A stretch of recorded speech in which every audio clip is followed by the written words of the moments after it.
Hello students, good morning, good afternoon, good evening to all. I hope all of you are doing well. In this video, we are going to discuss how we can calculate interest on partners' capital. So, first of all, we should try it. Interest on capital. जैसा कि हम जानते हैं कि partners capital in business में invest करते हैं और उनको इंटरेस्ट उस पर चाहिए होता है। अगर पार्टनरशिप डीड या पार्टनरशिप एग्रीमेंट में ऐसा मेंशन किया गया है तो यहाँ पर हमको ये ध्यान देना होगा कि जो भी पार्टनर्स हैं उनका कितना दिन तक कितना अमाउंट का कैपिटल इन्वेस्टेड रहा है बिजनेस, क्योंकि हमें उतना ही दिन का प्रोवाइड करना होगा इंटरेस्ट उनके कैपिटल पर जितना दिन, जितना भी कैपिटल, एक फिक्स्ड अमाउंट ऑफ कैपिटल जितना भी डेज या जितना भी मंथ, जितना भी पीरियड में रहा होगा।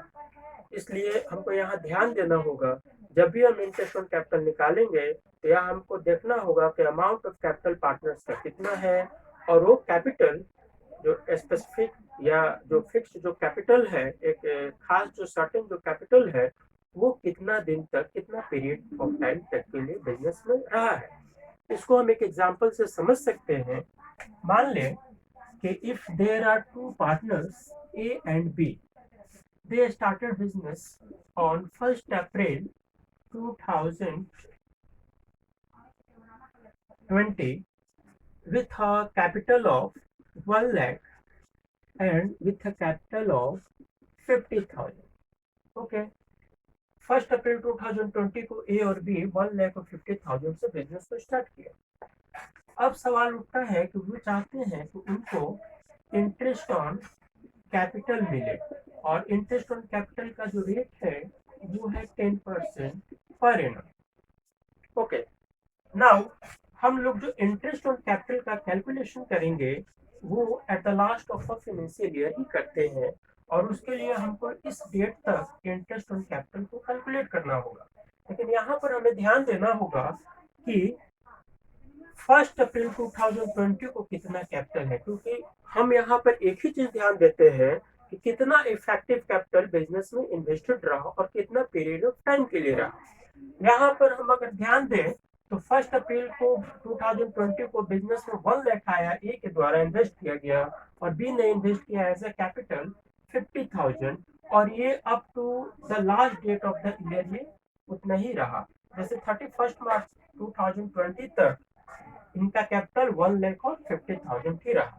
अब यहाँ पर हमको जो कैपिटल पर इंटरेस्ट जो कैलकुलेट करना होगा, यहाँ पर हम देख रहे हैं कि ए के लिए 1 लाख रुपीज कॉन्स्टेंटली रहा है from 1 April to 31 March. It means 10% जो इंटरेस्ट ऑन कैपिटल का जो रेट है वो ए के लिए, ए को कितना इंटरेस्ट ऑन कैपिटल मिलेगा, तो यहाँ पर हम निकालेंगे फुल अमाउंट का 1 लाख का 10%, क्योंकि ये जो 1 लाख है ये 12 मंथ तक रहा है। यानी कि ए को इंटरेस्ट ऑन कैपिटल के रूप में कितना मिलेगा, तो ये आपको मिल जाएगा 10,000। सेम अगर चले हम बी के इंटरेस्ट ऑन कैपिटल के कैलकुलेशन में तो वहां हम देखेंगे तो 50,000 पूरे 12 मंथ के लिए रह गया है, तो यहाँ भी हम सीधा हम निकालेंगे और ये अमाउंट आ रहा है 5,000। यानी अब it is quite clear that interest on A's capital will be 10,000 and interest on B's capital will be 5,000. Now, it is very simple example to calculate interest on partners capital. ये तो समझ में आ गया, लेकिन क्या होगा अगर पार्टनर जो ए था वो बीच में पैसा और इन्वेस्ट कर दिया बिजनेस में। सपोज करें कि ए ने बिजनेस को स्टार्ट किया था with an investment of capital rupees 1 lakh rupees और उसके बाद ऑन 1 जुलाई ए ने फर्दर कैपिटल इन्वेस्ट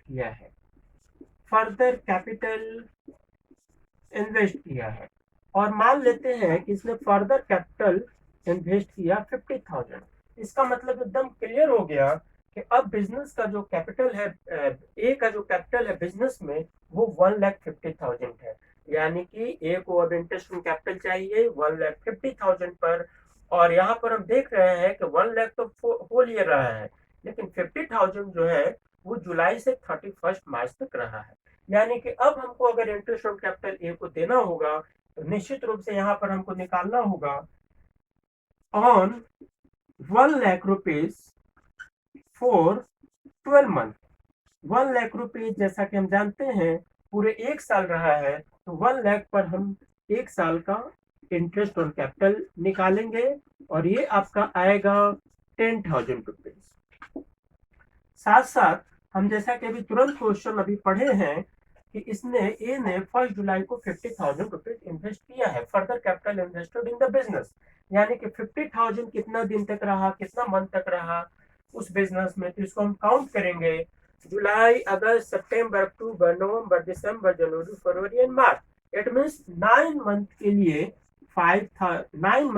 50,000 बिजनेस में इन्वेस्टेड रहा। यानी कि अब ये 50,000 पे हम लोग 9 मंथ का कैलकुलेशन कर लेंगे और जो कि आपका आएगा ये हो गया 5,000 into 9/12 4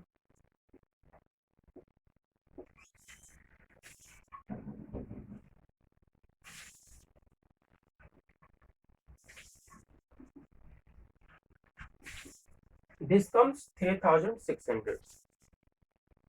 okay,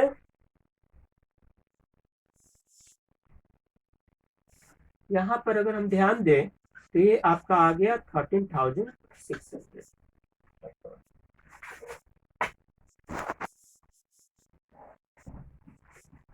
okay, actually it is coming 3,750 और इंटरेस्ट ऑन कैपिटल ए के कैपिटल पर जो मिलेगा वो हो जाएगा 13,750। सो इस तरह से हमको निकालना होगा ब्रेकअप करके। अगर ईयर के बीच में अगर कोई पार्टनर इन्वेस्ट करता है कैपिटल को, तो जितना ड्यूरेशन के लिए फर्दर कैपिटल रहा है बिजनेस में उसको हम कैलकुलेट करेंगे। 1 जुलाई से 31 मार्च अगर बिजनेस में इन्वेस्ट हुआ है कैपिटल 1 जुलाई को, उस तरीका के और भी कोई जनवरी में हो सकता है, 1 जनवरी को भी इन्वेस्टमेंट हो सकता है, तो फिर 3 मंथ्स के लिए निकाल लेंगे और ऐसे पार्ट में तोड़ के फिर हम कैलकुलेशन करेंगे। ऐसा भी हो सकता है कि जैसे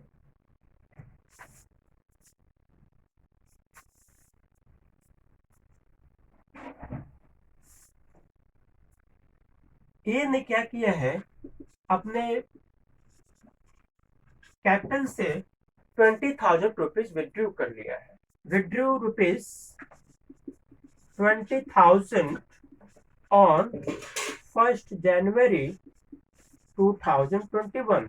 अब हम यहाँ पे गौर करें तो वो बिजनेस जब स्टार्ट किया था ए, तो उसने कैपिटल इन्वेस्ट किया था 1 लाख, लेकिन ये 1 लाख बिजनेस में कितना दिन तक रहा, तो ये निश्चित रूप से ये रहा है 31 मार्च 2020 तक।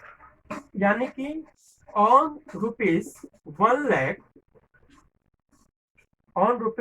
लाख फॉर कितने मंथ के लिए निकालेंगे, तो फॉर 9 मंथ। क्यों? क्योंकि ये बिजनेस में स्टार्ट हुआ, बिजनेस में इन्वेस्ट हुआ था कैपिटल 2020 को और ये रहा है कितना तक, 31 दिसंबर 2020 तक। इट मीन्स ये 9 मंथ के लिए हो जाएगा।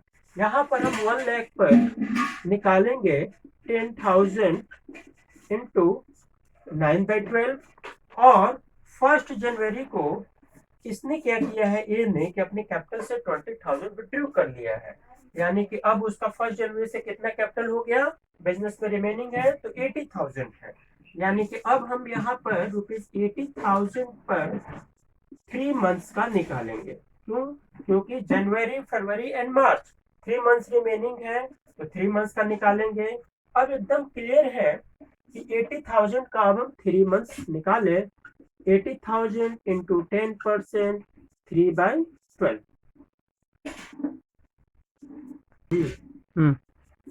7,500 और it is 2,000। Okay, this comes 9,500. इस तरह से हम देखें कि अगर कोई पार्टनर बिजनेस में कैपिटल इन्वेस्ट करेगा तो उतना ही टाइम ड्यूरेशन के लिए, उतना ही पीरियड ऑफ टाइम के लिए कैलकुलेट करेंगे उसका कैपिटल जितना भी बिजनेस में है, या विड्रॉ करेगा तो जितना रिमेनिंग रहा उतना ही के लिए हम कैलकुलेट करेंगे। और बाकी कुछ नहीं है, इतना से हम कैलकुलेशन करेंगे। नेक्स्ट वीडियो में हम डीके गोयल के बुक का क्वेश्चन लेते हैं।